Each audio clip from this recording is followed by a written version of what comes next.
La aún magistrada Blanca Stalin fue enviada al mariscal Zavala, mientras el Pleno de Magistrados de la Corte Suprema de Justicia eligió como presidente a Nery Medina. Así se mueven las aguas luego de la captura de Stalin el día de ayer. ¿Qué pasará de ahora en adelante? Ese es el tema de la noche. Participe con el hashtag SF Mariscal Zavala. A continuación la nota desde Torre de Tribunales.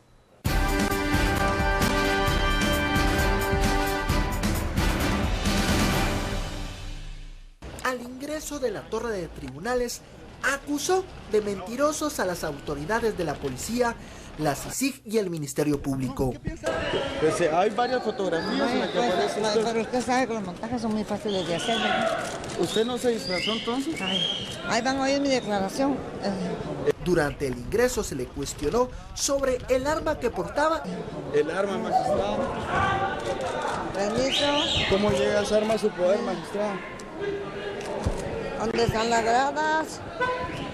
Fíjese que sorpresivamente estoy viendo los oficios de consignación de la Policía Nacional Civil, donde consta la incautación de arma de fuego, de otros objetos. No consigna lo atinente a una peluca, por ejemplo el aparato telefónico que ella utilizaba, que podría ser de utilidad en una investigación, fue devuelto a la abogada de la magistrada. Entonces, por una Guatemala en paz en cámara, Jorge Hernández y Edgar Calanche reporta para Noticiero Guatevisión, Alberto Cardona. LG OLED TV, colores perfectos, imagen perfecta, presentó.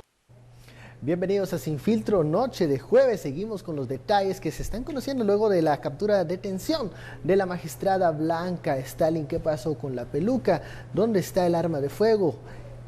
Varias preguntas que salen luego de esta captura y sobre todo de conocerse que ha sido ligada a proceso por tráfico de influencias y enviada a SF Mariscal Zavala, donde hay, usted sabe, otros notables presos o privados de libertad, como también se les llama.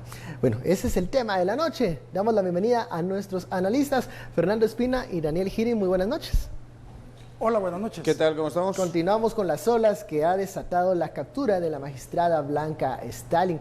Y una de esas es, ¿qué sucede ahora? ¿Qué va a pasar con la magistratura? Hoy el Pleno de Magistrados de la Corte Suprema de Justicia pues se han decantado por Nery Medina.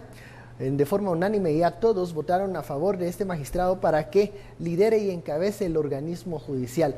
¿Se calmarán las aguas con esto o el tsunami Stalin va a seguir pues somatando ese sistema, descalabrando algunas estructuras?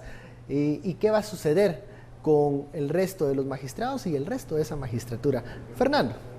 Pues ven, yo creo que debemos de reconocer que este pacto que se logró hoy para elegir en forma unánime al magistrado Nery Medina como presidente de la Corte Suprema de Justicia para terminar el periodo que inició la magistrada Silvia Valdés, debe catalogarse como un hecho importante para la justicia del país, porque habían dado ya varias sesiones en las que no lograban ponerse de acuerdo, habían candidatos, habían personas que votaban por uno, por otro grupo, y en esta ocasión ellos demostraron un acto de madurez y en un acto, me atrevería a llamar yo, de gobernabilidad en la justicia, de decir, vamos a votar en forma unificada para lograr sacar a la Corte de este remolino en el que ¿Están mandando un mensaje los magistrados cuando se vota de forma unánime luego de 9 rondas en donde no se rompía aquel 8-4, Daniel?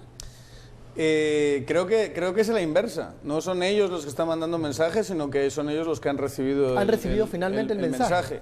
Y que dadas las presiones, volvemos otra vez a lo que llevamos hablando toda la semana, dadas las presiones externas que vienen desde la parte mediática, desde la parte de sociedad civil o sobre todo desde la interpretación de percepciones de que ellos están quedando muy mal y que se les está poniendo el ojo encima, han llegado a un acuerdo. Exactamente la naturaleza del acuerdo, tenemos creo que hacer un esfuerzo, especialmente entrevistando a los protagonistas, por determinar qué pasó ahí, qué fue lo que rompió ese equilibrio 4-8 y hasta cierto punto qué nuevo comportamiento podemos esperar de esta Corte que ha sido tan cuestionada.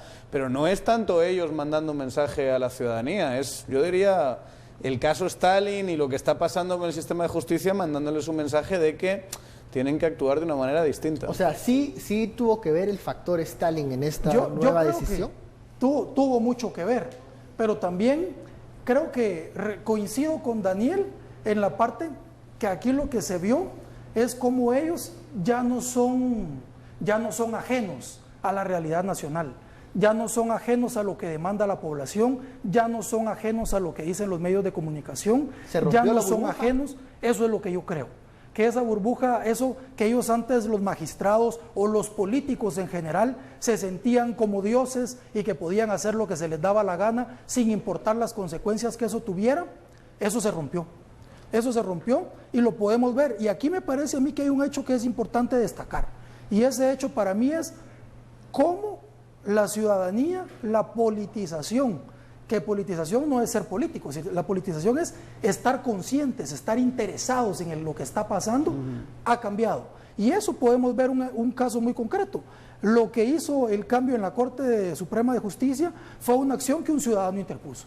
Una ciudadana dijo, ese procedimiento está mal hecho, tiene que revocarse. Otro actor político, un actor, la Corte de Constitucionalidad, decidió que así era y por una acción de un ciudadano, eso se echó atrás. Ahora, ellos solos no lo iban a hacer. Muchas veces se tienen que alinear los astros para que figuras como Blanca Stalin puedan caer, o la influencia de figuras como ella puedan poderse extraer de lugares como el Pleno de la Corte Suprema de Justicia. Pero cuando dices alinear los astros, ¿te refieres a que, bueno, a que hay no un factor no solo la acción, a esto? no solo la acción, no, yo creo que no es que se estén poniendo de acuerdo ni hay que ser conspirativo, pero la acción que interpuso en su momento la Fundación Mirna Mac, más el tema que venía arrastrando Blanca Stalin, el desgaste de Charchal y Vladimir Aguilar, bueno, ha golpeado a esta Corte, claro, al punto en donde ya se cuestiona la legitimidad. Pero yo no lo interpretaría como algo que pase aleatoriamente, sino que forma parte de todo un movimiento. El hecho, por ejemplo, que es lo que nos trae a este punto, de que el juez entró a la reunión con Blanca Stalin,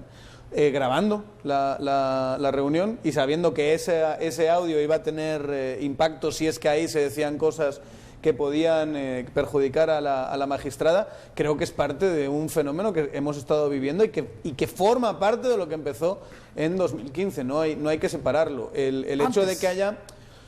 Bueno, claro, sí, tienes razón en que hay ahí está el caso de la magistrada Claudia. Sí, digamos incluso el caso del ministro de Desarrollo, que también, y hemos visto que ese caso ya se está empezando a resolver, que también hizo lo mismo, pero hasta cierto punto este envalentonamiento de ciudadanía, de sociedad civil, de medios de comunicación. Yo asumo que un periodista como tú también está viendo una diferencia en cómo se reporta y sobre todo qué impacto tiene ese reporte en el propio comportamiento de los políticos. Creo que los periodistas estaban hartos de que llegasen a preguntarle cosas a políticos y no político, te decían nada. Claro, o denunciaban, digamos, tiraban la piedra pero escondían la mano, no te decían, claro, aquí está la prueba documental o la grabación en donde yo te pruebo que cierta persona me está influyendo. Porque muchas de las cosas quedaban en corrillos de palacio. Es que ¿qué fue lo que se rompió? Aquí se rompió la estructura de poder. Antes en Guatemala existía un monopolio del poder. Estaban los partidos políticos que estaban representados por mafias, crimen organizado, que se estructuraba para tomar el Congreso, para tomar la presidencia, para tomar la Corte Suprema de Justicia y nombrar los jueces, y estos que estaban agrupados tenían sus medios de comunicación oficial, y los medios de comunicación oficial llegaron a agredir a periodistas de medios independientes. Entonces, cuando empezó la ruptura de este poder, primero con la actitud de la magistrada Claudia Escobar de decir, ¿saben qué? Yo fui electa, pero esto no puede seguir pasando en Guatemala. Yo denuncio lo que pasó, denuncio que este señor me vino a pedir tal cosa.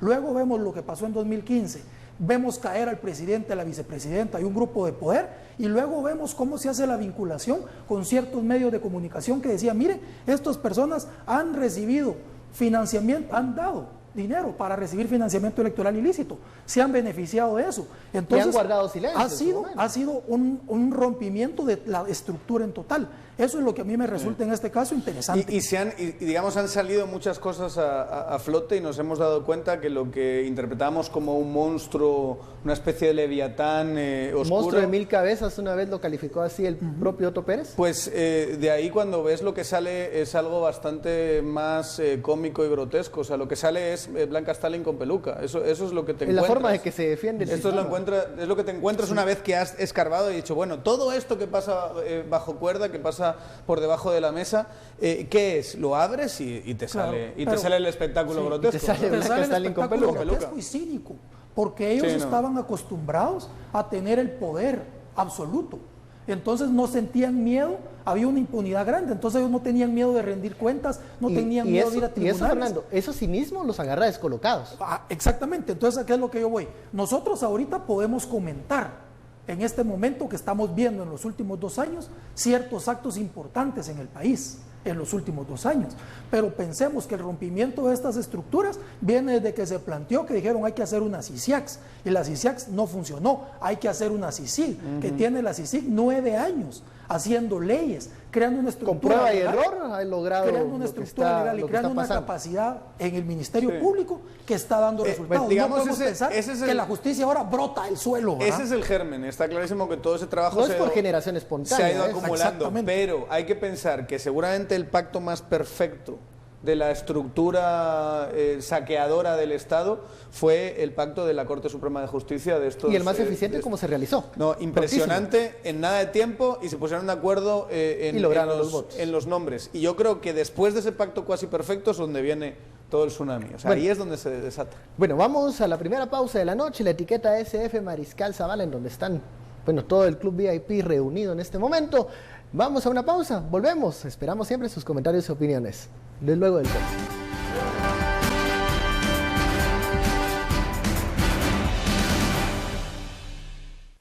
Con la aprobación de 12 magistrados en la votación número 11, el magistrado Neri Osvaldo Medina Méndez fue electo por unanimidad presidente de la Corte Suprema de Justicia y del organismo judicial. Fue postulado por el magistrado José Baquiash. Doctor Neri Medina, y además debo agregar que él, por naturaleza, ha sido un formador de abogados en diversas universidades. Asimismo, la razón por la cual es que todos sabemos que es un gran conciliador. El magistrado Neri Medina ha desarrollado su carrera judicial hace más de 30 años en distintos juzgados, tribunales y salas de apelaciones. Durante su intervención, manifestó que su administración será a puertas abiertas, pidió objetividad a los medios de comunicación y apoyo de todos los magistrados, enfatizando la situación compleja que atraviesa la Corte Suprema de Justicia. Espero que mi administración sea a puertas abiertas. Señores de la prensa siempre van a tener las puertas abiertas en el despacho y esperamos que lo que ustedes publican sea objetivamente para bien de nuestro país que tanto lo necesita. Por Guatemala en Paz, Suseli Contreras y Héctor Chutuc. Bueno, ya lo veía usted, la Corte Suprema de Justicia, los magistrados llegaron a un acuerdo por unanimidad, eligieron a Neri Medina y hemos lanzado un sondeo en redes sociales, específicamente en Twitter, para preguntar qué opina de la elección de Neri Medina como nuevo presidente de la Corte Suprema de Justicia. 50% dicen Neri quién. Neri quién, o sea, no lo conocen. El 50% de los seguidores de redes sociales, un 37%, Daniel, pues es lo que opinan los seguidores.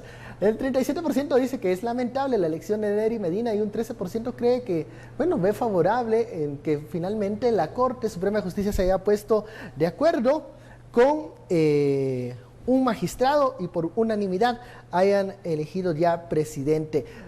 Temprano por la mañana llegó Blanca Stalin para la audiencia de primera declaración en Torre de Tribunales.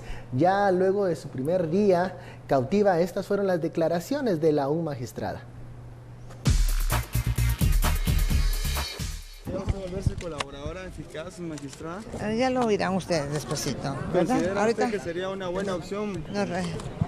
No le puedo responder en ese momento. Espérenme que dé mi declaración y con mucho gusto le voy a responder todas sus preguntas. Por ahora, ¿qué es lo que espera usted de este proceso? Por ahorita solamente voy a ir a mi primera declaración, ¿verdad? Magistrada, se le incauta un arma, magistrada. ¿Por qué situación? Mire, hágame un favor, cuando estemos allá después de la declaración, entonces yo con mucho gusto les voy a comentar hoy. Se hablaba de un suicidio, magistrado, que nos puede comentar al respecto. Regálame espacio, por favor, señores. Magistrada, usted intentó suicidarse ayer al momento de ser detenida por la Policía Nacional Civil. Este extremo es cierto, magistrado. Ahí van a oír ustedes mi declaración. Oye, miren, disculpen porque es que todavía no he declarado, entonces no puedo dar declaraciones a la prensa, ¿verdad? Ustedes saben que eso es el artículo constitucional que me prohíbe dar declaraciones y a ustedes también preguntar, En declaraciones de Blanca Stalin hay preguntas que quedan en el aire. ¿Qué pasó con el arma? ¿Realmente atacó o amenazó a los agentes de la policía? ¿Qué sucede con la peluca que no está entre los artefactos incautados por la PNC? Y sobre todo, bueno, que ella guarda silencio y el sueldo que va a seguir devengando aún con prisión preventiva. Hay muchas preguntas, nuestros seguidores en redes sociales se hacen esa pregunta: ¿es justo? ¿Debería estar recibiendo este sueldo? ¿Por qué los magistrados de la Corte Suprema de Justicia, ya con nuevo presidente, no toman cartas en el asunto? Y la pregunta es, ¿pueden tomar cartas en el asunto en este tema, Fernando? Complicado. Acá tenemos la ley de la carrera judicial, que fue una ley que se aprobó el año pasado, y la ley de la carrera judicial nos habla tiene una serie de mecanismos y de procedimientos, y tiene un capítulo que se llama situación del servicio. Y en la situación del servicio nos dice que una persona está activa porque está ejerciendo su función, está en excedencia cuando le dan permiso para ir a estudiar, tiene una licencia cuando tiene que resolver una cuestión familiar, y hay uno muy concreto que se llama separación del cargo. El inciso D, para quienes lo quieran leer, estamos hablando del inciso D del artículo 31 del decreto 32-2006 de 2016, y dice: la separación de la función jurisdiccional con goce de salario se produce en los casos que haya sido declarado con lugar el antejuicio contra jueces o magistrados para garantizar el efectivo ejercicio de su derecho de defensa y la adecuada prestación del servicio. ¿Qué quiere decir esto? Ella sigue siendo magistrada. Lo que pasa es que cobrando. Ella sigue devengando su salario. ¿Y saben hasta cuándo lo va a devengar? Hasta que la condenen, y hasta que la condenen y la sentencia sea firme. Eso quiere decir que se haya pasado por una apelación y que el juez en apelación haya dicho sí, sigue siendo, y puede ser que haya una casación, que ella diga, mire, yo todavía creo que esto no es, hasta que el juez diga, mire, ya no hay más recursos. Hasta ese momento ella va a seguir devengando su salario, a menos que se acabe el periodo, ¿verdad? Bueno, que antes terminen los 4 años. Pero entonces ahí van a terminar, me van a terminar bien todo ese proceso. La magistrada que no renuncia no está recibiendo el mensaje, porque en este momento, aunque tenga él a la ley de su lado, bueno, Dios mío, que esté aún devengando el salario. Pero mira, si algo nos tiene que quedar claro de esta señora es que no ha escuchado el mensaje y no lo va a escuchar, y ya en la situación en la que está, yo no veo cuál es el incentivo de renunciar en este momento. O sea, que seguir cobrando salario, qué maravilla. Mire, así puedes pagar abogados y demás, ¿no te pasa lo que a Valdete? En este caso, miren, es todavía más difícil. En este caso todavía más difícil porque recuérdense que nosotros conocimos a la magistrada Stalin en la vida pública. ¿Cómo? Como defensora pública. Fue presidenta del Instituto de la Defensa Pública Penal durante muchos años y también fue defensora pública. ¿Qué quiere decir eso? Que cuando uno es defensor, uno monta una estrategia y uno le tiene que decir a su cliente, mira, vos vas a decir, no lo maté. Vos vas a decir, no me robé el carro.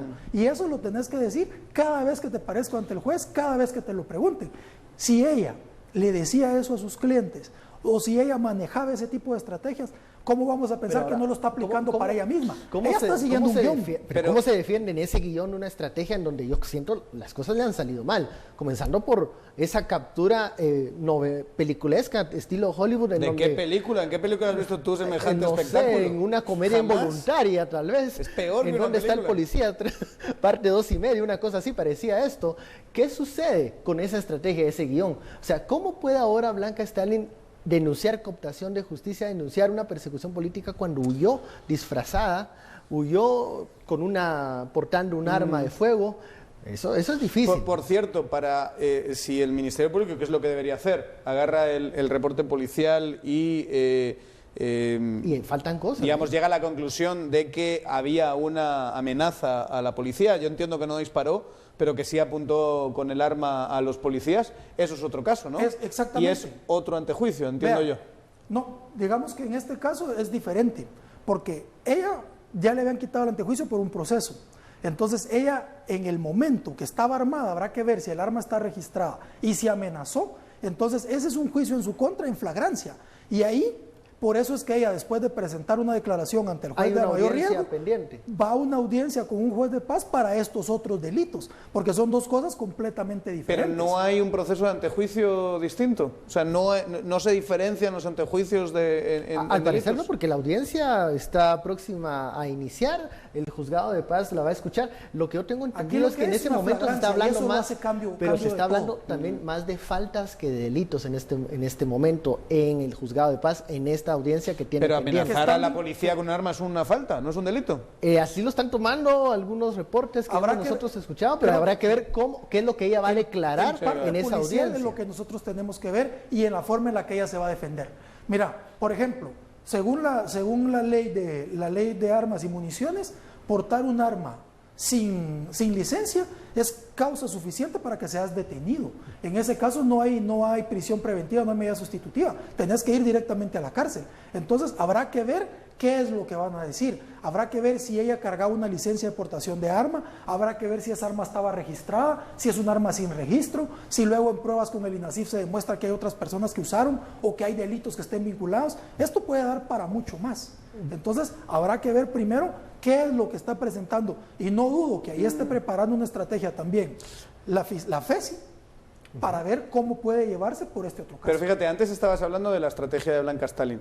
¿A ti te parece como jurista que está llevando una estrategia inteligente o simplemente se hace ver como que es, torpe, no sé cómo decirlo, sí, un poco burda, un poco chabacana, para de alguna manera utilizar eso a su favor? Yo pensando un poquito en voz alta y simplemente elucubrando, ¿no será que en un momento dado ya amenazó con suicidarse porque parece que ni siquiera se apunta la pistola, sino que está con la pistola en la mano y dice, me voy a suicidar? ¿No será para intentar una defensa estilo demencia o algo así? Desequilibrada en un cierto momento. No lo sé, o sea, pensando que esta persona tiene una mente relativamente más hilada que yo creo que tocas un tema que es clave para este país. Fíjense que ahorita se acaban de cumplir 20 años de la firma de los acuerdos de paz, que establecían una agenda de justicia. Y en esos 20 años de los acuerdos de paz, cuando se hizo un análisis de cuál era la situación de la justicia en ese momento, se determinó que uno de los principales problemas que había era la formación de los abogados en este país, que los abogados eran formados nada más para tener un conocimiento exacto de las leyes. Sí, un estricto, formalismo positivista. Un formalismo puro. Bien. No habían estrategias, sino que era una cosa burda. Entonces eso todavía no se ha roto. 20 años después tenemos a la magistrada Blanca Stalin como un claro ejemplo de que no existe una formación, una preparación, sino que se dice, ¿sabe qué? Yo me mantengo, este macho es mi mula y yo no cambio mi postura hasta que no me condene. Porque esos recursos y esas estrategias han dado resultado por mucho tiempo. Sí, pero de verdad es lo que ha pasado en la justicia. Se ve horrorosamente mal, o sea, se ve burda, se ve torpe, se ve sinceramente una persona con muchas limitaciones intelectuales. O sea, eso es lo que ves en televisión. Ese es el mensaje que ves. Se pone a insultar a todo el mundo, se queja, dice cosas bastante soeces. Pero ¿sabes qué es interesante? Que ahorita nosotros en Guatemala esto no se había visto. Estamos llegando a la mediatización de la justicia. Sí. Antes y la gente trae cosas buenas y cosas malas. Nosotros veíamos en los tribunales los abogados, veíamos al circunspecto defensor, al fiscal, hablando en estos términos con cara de palo, diciendo esto es lo que pasa, manteniendo una postura. Pero la población no sabía que así se manejaba. Y ahora, como vos bien lo estás diciendo, Daniel, todos lo estamos viendo. Y a mí me da miedo más la estrategia que pueda tener en el proceso legal, en lo formal, y no tanto en estos mensajes que a veces hacen mucho ruido, ¿no? Que pueda estar expresando la magistrada en su momento también para crear un discurso que en paralelo ella esté presentando otros recursos, otras acciones que puedan entorpecer la justicia. Desde ya que nos digan que hasta mayo se corre la siguiente audiencia, eso ya te da un tiempo bueno, en donde va a investigar el MMP, pero en donde uno no sabe qué estrategia, la mediática va a seguir Blanca Stalin, y la segunda, la de las acciones. La mediática ha sido un desastre. O sea, todo lo que ha hecho en este proceso desde el principio, básicamente,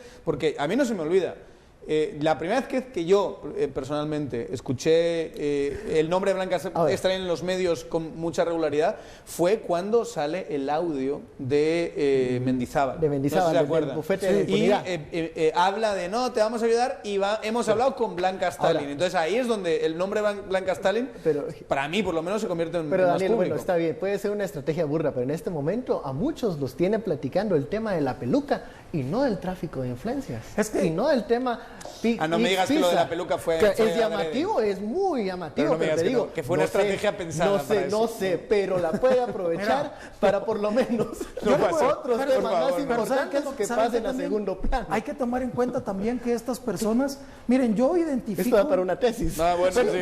Vamos a, dice producción que nos toca una pausa. Ya lo sabe, la etiqueta es Jefe Mariscal Zavala. Regreso con Fernando Espina y su intervención. Gracias.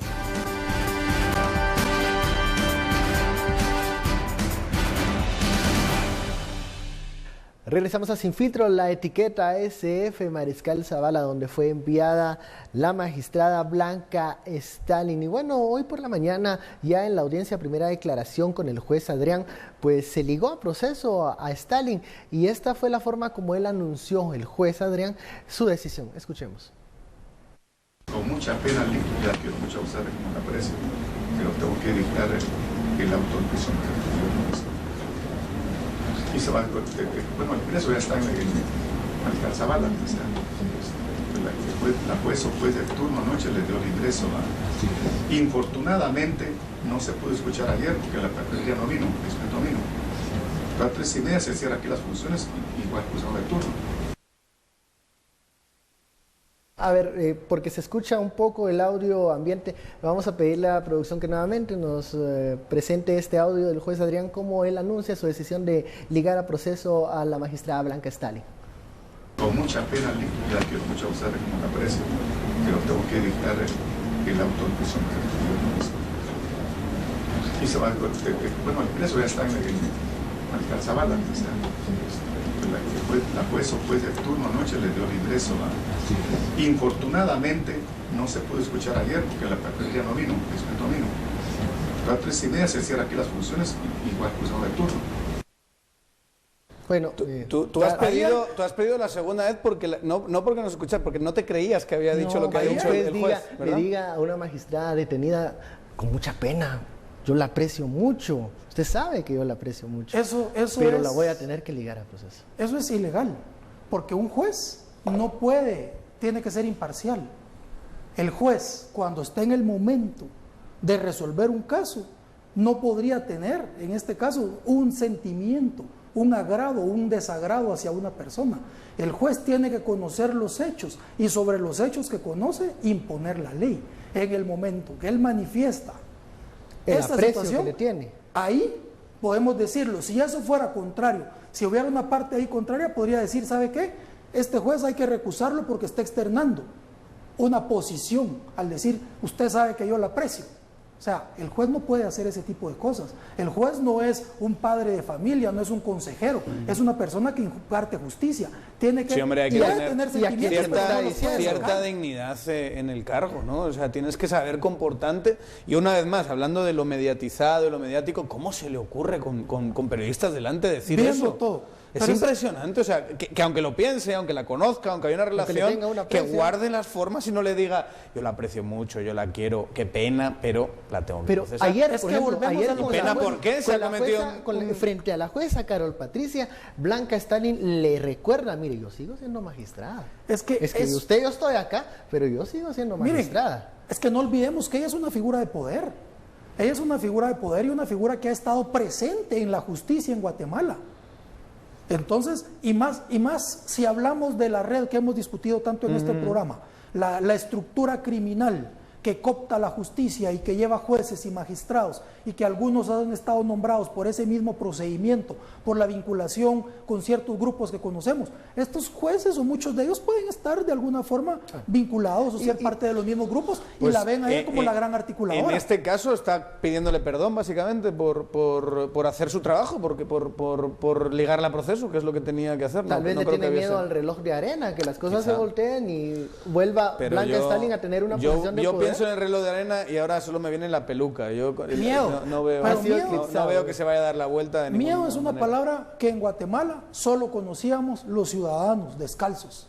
Que en Guatemala solo conocíamos las personas corrientes. Ahora. Teníamos miedo que nos metieran a la cárcel por hacer cosas mal. Ahora hay miedo en los juzgadores, hay miedo en los políticos, hay miedo en los funcionarios públicos, porque está empezando a funcionar el sistema. Claro, porque piensan que sí les puede Que él pasar va algo ahora. detrás. Pero creo que Blanca Stalin no ha manifestado ese miedo del que ustedes hablan, o por lo menos al momento cuando se dirige a las cámaras no lo hace. Nuestra reportera Verónica Orantes la entrevistó a la salida de la audiencia y así fue la forma en que contestó a las preguntas. Se le hizo la pregunta de por qué ahora dice todo lo contrario de lo que se escucha en la grabación con el juez Carlos Ruano, y esto fue lo que respondió la magistrada. ¿Usted considera entonces que no hay tráfico de influencias, magistrada? Pues yo lo que le estoy diciendo a usted es yo no lo cité. Yo no lo cité. En el audio dice, o si usted podría recordar sus palabras, usted dice exactamente, qué bueno que vino porque lo quería conocer. Sí, porque lo había visto tan solo una vez en el corredor en el tercer nivel. Mire, ese audio fue obtenido ilegal por medio de correspondencia que no sea permitida y que se obtenga de manera ilegítima y sin autorización de las personas. Eso es ilegal y no se aprueba en juicio. Esa es nuestra Constitución. Ahora, si aquí en Guatemala... ¿Usted la medida sustitutiva, magistrada?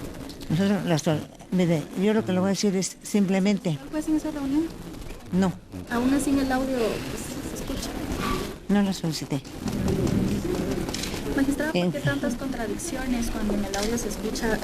Mire, yo le voy a decir, ojalá que a usted nunca le pase, que llegue su novio y le tome unas fotos o le tome una grabación y después la saque públicamente 6 meses después. ¿Él era su novio? No, pero no veo una persona que sí está metida en todo esto. Por eso es que le digo que algún día voy a hablar yo y van a saber qué es lo que está pasando.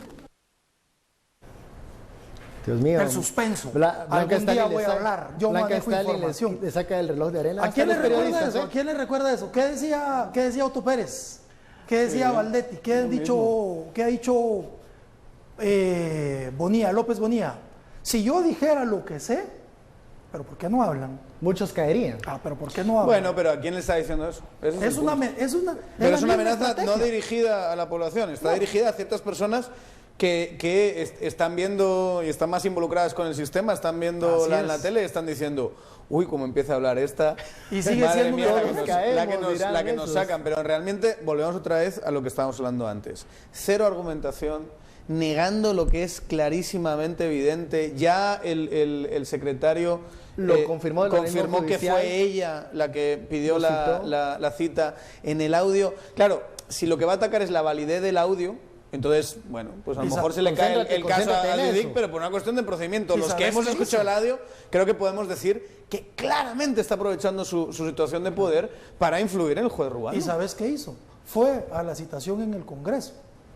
Estaba suspendida, no fue a la Corte Suprema a la elección que correspondía y fue a la situación del Congreso para ver al secretario a los ojos, para ver si lo intimidaba y cambiaba versión. ¿Qué otra cosa puede estar haciendo ahí? O sea, está utilizando el recurso del miedo, que creo que ya no es efectivo en todas las personas que integran la estructura del organismo judicial. Algunos sabrán, otros tendrán pena. Sí, alguno que haya visto la imagen de la peluca le sigue teniendo miedo, es que, digamos, no lo entiendo. No lo entiendo. O sea, ya esta persona perdió cualquier tipo de credibilidad. Nadie no supera la peluca. No, en serio. Se ha abierto la caja de Pandora y lo que ha salido es eso, es ella con peluca.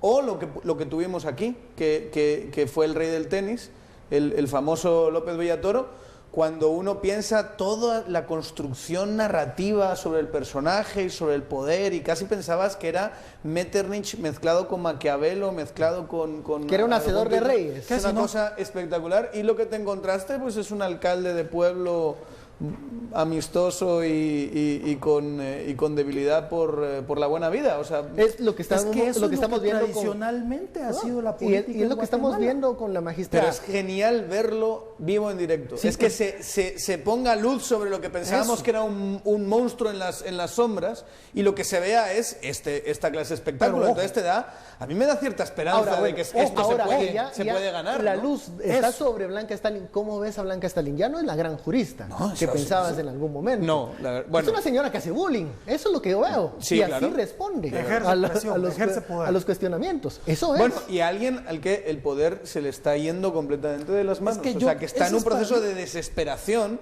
y se le ve la tensión en la cara y el lenguaje y esta frustración y las amenacitas, pero todo presentado de una forma muy cómica y eso es lo que yo les iba a decir en un segmento que me quedé corto. Vean ustedes la imagen de dos mujeres, la imagen de Roxana Valdetti y la imagen de Blanca Stalin. Han sido dos mujeres que tradicionalmente manejaron poder y que manejaron poder de alguna forma comportándose como hombres, ejerciéndolo a la fuerza, gritando, ejerciendo poder, ejerciendo presión. Y ahora que no lo tienen en sus manos, esto las saca de sus casillas, las descontrola y vemos esas actuaciones burdas, porque ellas ya no tienen el control, ya no tienen ese respaldo que tenían. Entonces ahorita vamos a ver la peor faceta de ellas. Y yo creo que para ellas, lo que están viviendo, lo más difícil de todo eso es no tener el control, sentir aquello, no puedo agarrar a este del cuello o no lo puedo mandar a Huehue, no lo puedo influir, no lo puedo mandar a Huehue para presionar. castigarlo porque me está metiendo a la cárcel. Eso yo creo que es una cosa... Ha de ser un efecto colateral bastante doloroso. No, y hay un proceso psicológico de negación y de resistencia a esa clase de cambio, y eso es lo que ves. Pero bueno, se plantea de una forma que ayuda, de verdad. Es que además, mire, el sentido del humor que se ha desplegado con el caso de la peluca en los últimos días, creo que nos ayuda muchísimo, porque el humor siempre ha servido para ridiculizar al poder, para bajar al poder del pedestal y llevarlo a la altura de los ciudadanos, humanizarlo, para que no funcionen los argumentos de autoridad, para poder reventar esa clase de lógica. Y nos ha hecho un favorazo. Ese la argumento peluca. de autoridad. Nos ha hecho un favorazo. Por ejemplo, ese argumento de autoridad, yo sigo siendo magistrada después de la peluca. Bueno, vamos a una pausa, la etiqueta y de los yoga pants. Nadie habla de los yoga pants, pero bueno, también, los yoga también pants son importantes. Fueron muy llamativos. SF Mariscal Zavala, regresamos luego de la pausa.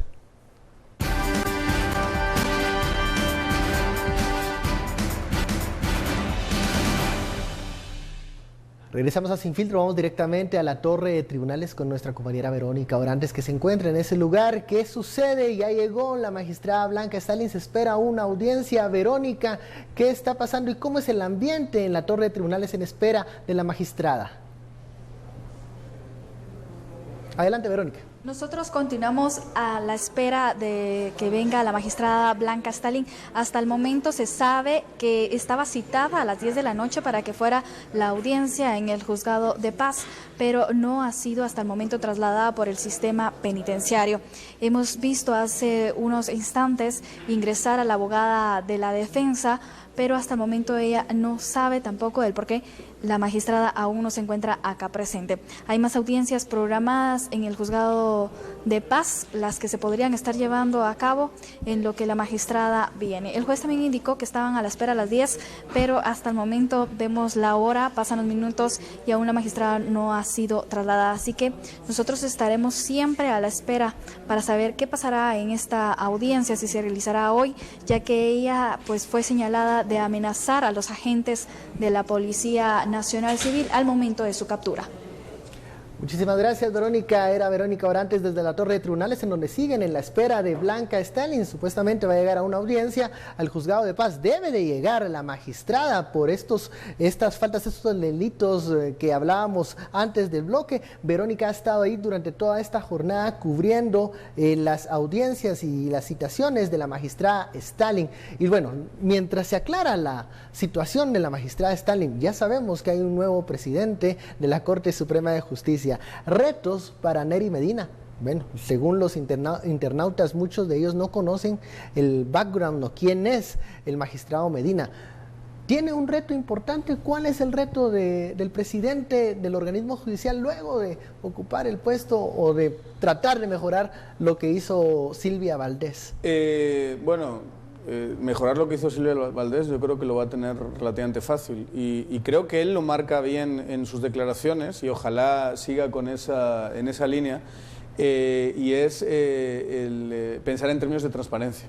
O sea, creo que es el momento para que él y su presidencia sirva para abrir las puertas, para decir aquí estamos, no llegamos aquí de la mejor manera posible, todos lo sabemos, pero esta es la Corte Suprema de Justicia que tenemos y las cosas que vamos a hacer aquí y qué es la Corte Suprema de Justicia y cómo funciona va a ser lo más abierto posible para además curarme yo en salud y que no haya tantas negociaciones por debajo de la mesa y que yo no sea el centro de lidiar con esa clase de negociaciones. Yo creo que es para protegerse él incluso, en este ambiente tan cargado contra la Corte Suprema, la mejor política sería abrir el proceso y ser lo más transparente posible. Un pleno abierto al pueblo. Es clave pensar que la justicia pasó de un lugar secundario en este país, donde lo importante era lo que hacía el presidente, lo que pasaba en el Congreso, a ser un actor protagónico. Ahora todos tenemos los ojos puestos en la justicia y habíamos visto una etapa de opacidad, de que no se hablaba qué estaba pasando. Coincido que el reto es la transparencia. Eso es un reto de la Corte Suprema de Justicia en general, pero también en cuanto a los términos de la justicia, tenemos retos grandes. Tenemos muchos antejuicios que han estado entrampados durante más de un año. Vienen en un momento determinado, han estado reventando casos alrededor del mundo por Overdeck. Guatemala no es una excepción. ¿Qué va a pasar? Se supone que hay varios congresistas involucrados, funcionarios de sus gobiernos. Entonces esta Corte tendrá como reto esta presidencia acelerar estos antejuicios, acelerar el antejuicio del señor de FC. Yo los escucho a ustedes y creo que sí estoy en la línea de esperar, eso sería lo ideal, pero cuando escucho el mensaje del magistrado Medina, él dice, esta será una administración de puertas abiertas, ustedes tendrán las puertas abiertas de mi despacho. No está hablando del Pleno, que por ejemplo había sido una victoria en esas últimas 2 semanas. Otra cosa, otro mensaje que me hace dudar de las intenciones de puertas abiertas del magistrado Medina es cuando dice, esperamos de ustedes, a la prensa, esperamos de ustedes una cobertura objetiva y veraz. Habrá que preguntarle más detalles de qué opina de las coberturas en los últimos meses, en las últimas semanas. ¿A qué se refiere eso? ¿A una crítica sana y constructiva? ¿O él estará pensando que todo lo que ha salido de prensa es una conspiración en contra de la Corte? El punto es, y tienen razón, en las coberturas de prensa, en lo que se habla en medios de comunicación, se cometen muchos errores. Muchas veces son procesos muy complejos y incluso los mismos abogados tienen que estar ahí consultando la ley y viendo cómo la interpretan, y yo creo que eso siempre se puede mejorar y está bien que lo critique así, pero tiene que empezar, por ejemplo, hablando de transparencia, y espero que él lo entienda así, porque transparencia no es solo que sentar al periodista en su despacho, sino transparencia es explicar, antes que nada, explicarnos, por ejemplo, cuál es su postura de lo que está pasando. ¿Cuál es la postura que le lleva, del proceso que le lleva a él a el presidente de la Corte Suprema de Justicia? Y no es entrar en casos particulares, no le pedimos polemizar sobre que Blanca Stalin es o no una traficante de influencias y demás, pero sí decir cómo nos ha llevado, qué es lo que nos ha llevado hasta aquí, a este momento en el que yo, que era una persona que seguramente no iba a optar por una presidencia de una institución como esta, aquí estoy y estoy dispuesto. Que nos explique cuál fue su experiencia, por lo menos, del pacto líder-PP, que es innegable. De verdad, lo que pasó en ese pleno del Congreso es innegable, cómo aceleraron el proceso y tenían ya los nombres pactados encima de la mesa sin siquiera ver los expedientes ni juzgar la validez o no de los candidatos. Que nos explique cómo interpreta en términos generales el sistema de justicia, qué piensa él, cuáles son los defectos, cuáles son los retos que se marcan, cuáles son, hacer un proceso de autocrítica, en qué ha fallado la Corte Suprema de Justicia, en qué ha fallado las demás Cortes Supremas de Justicia y la Corte Suprema de la que él ha formado parte, que lo explique de una forma más abierta, honesta y que se lo diga a la ciudadanía. Si lo que nos vamos a encontrar es alguien que te da de siempre, la respuesta de siempre y no puedo hablar de eso porque tengo que ser respetuoso con la ley y ese tipo de cuestiones que son realmente muchas veces solo son excusas para no decir lo que de verdad se piensa. Y si lo que vamos a ver es mucha amabilidad con los periodistas, pero después una serie de pactos que no entendemos y unos procesos que no entendemos, decisiones que no entendemos, entonces va a fallar completamente a la su presidencia. Primera que tenga decisiones que parezcan una continuidad a Patricia Valdés o lo que fuera el grupo de influencia de Blanca Stalin en su momento, creo que va a perder mucha credibilidad el presidente Medina. Yo creo, yo veo aquí una serie de sucesos que han venido ablandando a la Corte, que han venido ablandando estos procesos. Primero, el golpe que hablamos, que reiteramos, de decir cómo se había negociado la llegada a la Corte Suprema. Luego tenemos el golpe de decir la magistrada Silvia fue electa, pero no, se va. Luego decir tienen que ser públicos, tienen que ser públicos, tienen que ser públicos, aceptan a tener plenos públicos. Ahora tenemos un magistrado que empieza a decir, ¿saben qué? Yo quiero ser transparente. Entonces esto es un proceso, diría yo, de seguimiento y de educación. ¿Y qué es lo que quiero decir con esto? Que habrá que seguir insistiendo sobre la Corte Suprema de Justicia, que los medios de comunicación, los ciudadanos y la sociedad civil los estamos observando y estamos pendientes de su actuar. Y no vamos a permitir que hayan actos que los vinculen a lo que ha sido antes, a lo que se ha identificado como vieja política. Queremos acciones claras, queremos que se resuelvan los antejuicios que tienen más de un año de estar entrampados. Esas son cosas que pueden hablar bien de ellos. Hay un mensaje que nos llega que nos dice un poco así como que estamos actuando muy ingenuos al esperar una Corte Suprema de Justicia que cambie de la noche a la mañana, porque no recuerda que cuando se denunció en su momento por la magistrada Claudia Escobar, la Corte de Constitucionalidad tuvo en su momento la oportunidad de no avalar esa elección por ser ilegítima, y que estos magistrados que en su momento se cuestionaron, ninguno de ellos, al ser señalados de un pacto de impunidad, decidió salirse o decidió renunciar. Pero ahí yo diría dos cosas. Una, cuando estamos hablando de esto, estamos hablando de los retos que tiene, estamos hablando de alguna manera desde una perspectiva de lo que deberías normativa que se llama. No estamos hablando de futuro y lo que debería ser y no sabemos muy bien cómo va a ser. Y lo segundo que diría es que hay que diferenciar las personas y su comportamiento en un contexto determinado y las personas y su comportamiento en otro contexto.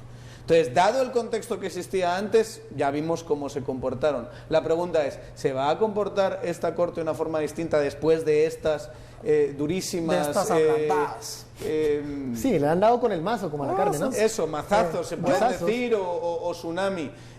Charchal, Aguilar... Blanca Stalin, Silvia Valdés, lo horrorosamente mal que lo ha pasado como presidenta Silvia Valdés. Todo eso, esta persona va a estar en su casa y va a decir, no, voy a hacer lo mismo de antes.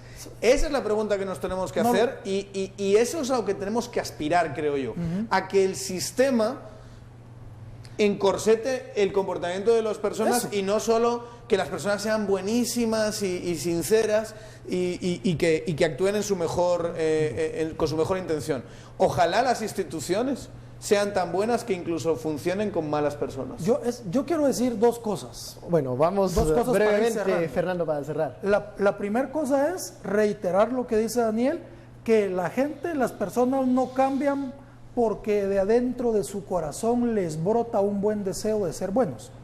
Muchas veces nosotros el cambio viene porque estamos siendo vigilados, estamos siendo controlados y somos exigidos de actuar de una forma determinada. Y ese es el papel que la ciudadanía y los medios tenemos que tener. Eso es una cosa que es clave en este momento. Y por otro lado, yo quiero hacer una reflexión. Esta es una reflexión personal y es una reflexión de algo que yo veo en la sociedad guatemalteca y que me llama mucho la atención, hasta nosotros caemos en eso. La satanización de la mujer. Cuando identificamos a los seres del mal, identificamos a Roxana Valdetti, identificamos a Blanca Stalin. A mí me llama mucho la atención eso. Y lo vinculo con una especie de machismo, con algo que nosotros tenemos como sociedad. Bueno, interesante ese tema, lo tendríamos que hablar en su momento aquí, un SF Villanas, ¿no? ¿Qué pasa? Estamos siendo demasiado injustos con personas como Roxana Valdetti y con Blanca Stalin solo por el hecho de ser mujeres. Hay que debatirlo, O, digamos, en perspectiva comparada, estamos siendo más injustos con las mujeres que con los hombres, o más duros, o de eso vamos a hablar. Yo creo que hay una buena idea ahí para un... Por cierto, solo para cerrar con una anécdota. Y para ahondar en esta figura, no tanto de villana como de mentirosa patológica, ¿dónde quedó el problema de salud que tenía Blanca Stalin? Se le ve perfectamente bien. Hay que escudriñar sobre ese parte médico. Porque realmente, exacto, tuvo una excusa y estuvo unos días sin llegar porque decía que estaba enferma. Yo creo que hizo pellas, o ¿cómo se dice en Guatemala cuando te saltas las clases? Se capió.